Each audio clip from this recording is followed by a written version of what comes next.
खबर आप जान लीजिए।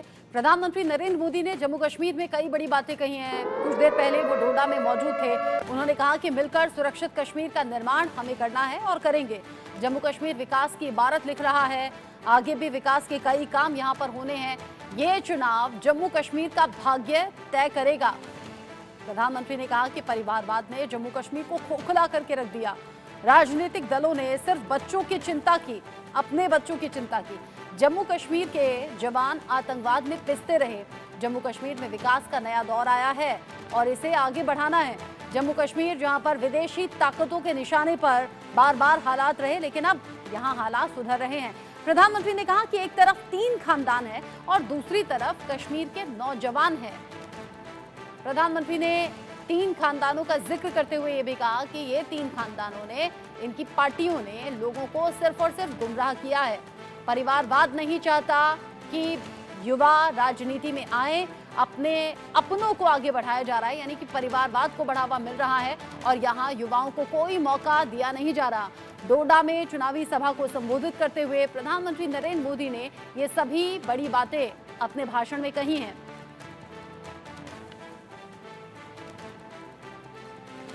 प्रधानमंत्री ने अपने चुनावी भाषण में आतंकवाद का भी जिक्र किया है। प्रधानमंत्री ने कहा कि आतंकवाद अंतिम सांस ले रहा है। साथ ही पीएम ने कहा कि हमने परिवारवाद को चुनौती दी है और ये परिवारवाद हम खत्म करके रहेंगे। एक तरफ 3 खानदान है और दूसरी तरफ सपने लेकर के निकल पड़े जम्मू कश्मीर के मेरे नौजवान बेटे बेटियां हैं। ये 3 खानदान, एक खानदान कांग्रेस का है, एक खानदान नेशनल कॉन्फ्रेंस का है, एक खानदान पीडीपी का है।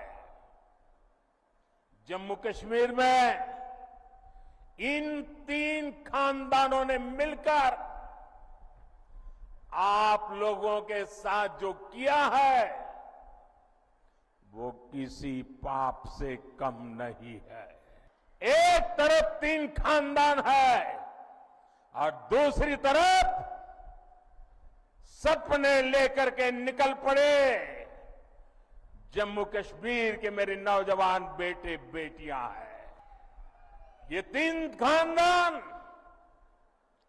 एक खानदान कांग्रेस का है, एक खानदान नेशनल कॉन्फ्रेंस का है, एक खानदान पीडीपी का है। जम्मू कश्मीर में इन 3 खानदानों ने मिलकर आप लोगों के साथ जो किया है वो किसी पाप से कम नहीं है। भाइयों बहनों, आपको कांग्रेस के झूठे वायदों से बहुत सावधान रहना है। कांग्रेस क्या करती है, कैसी सरकार चलाती है, इसका उदाहरण आप पड़ोस में देख रहे हैं। पड़ोस में हिमाचल में सरकार बनाने के लिए, वोट पाने के लिए इन्होंने ऐसे ऐसे वादे करके सरकार बना दी कि पूरे राज्य को बर्बाद कर दिया। आज वहां छोटा सा राज्य, हर कोई सड़क पर है। वहां रोड, पानी, बिजली, सब काम ठप पड़े हैं। कर्मचारियों को सैलरी नहीं मिल रही है। महंगाई चरम पर है। नौजवानों की भर्तियां बंद है। समय जब दिन ढलते ही यहां अघोषित कर्फ्यू लग जाता था, सारी दुकानदारी ठप, सारा कामकाज ठप।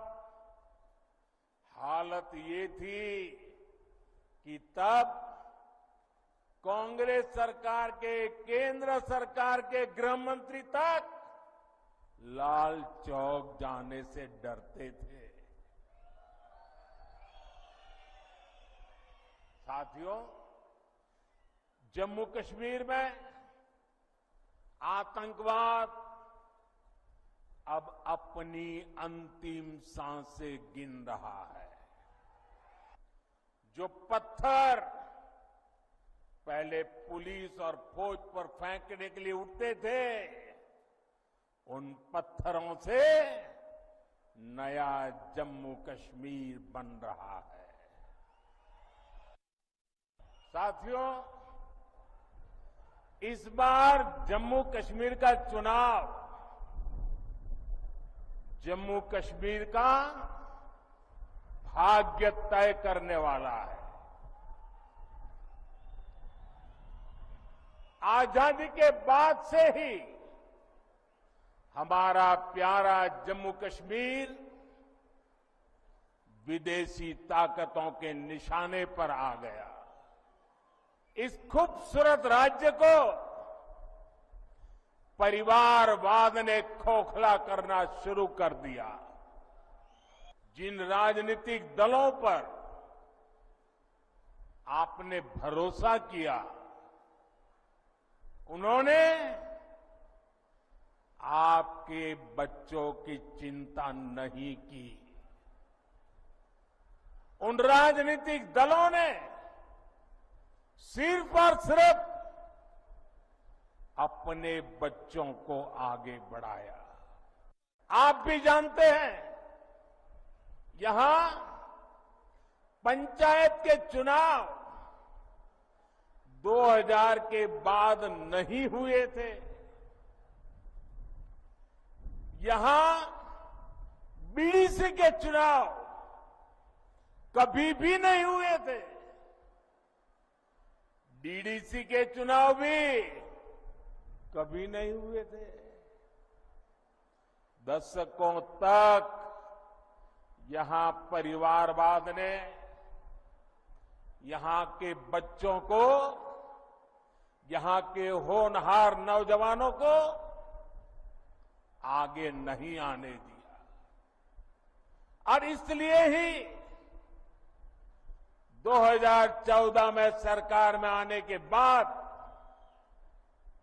मैंने जम्मू कश्मीर में नौजवानों की नई लीडरशिप को आगे लाने का प्रयास किया। चुनावी भाषण में कई निशाने भी साधे विपक्षी पार्टियों पर, और साथ ही साथ बताया भी कि विकास की रफ्तार आगे कैसे बढ़नी जरूरी है और उसके लिए बीजेपी को सपोर्ट करना, वोट करना कितना जरूरी है। एक छोटा सा ब्रेक यहां पर ले रहे हैं, लौटेंगे।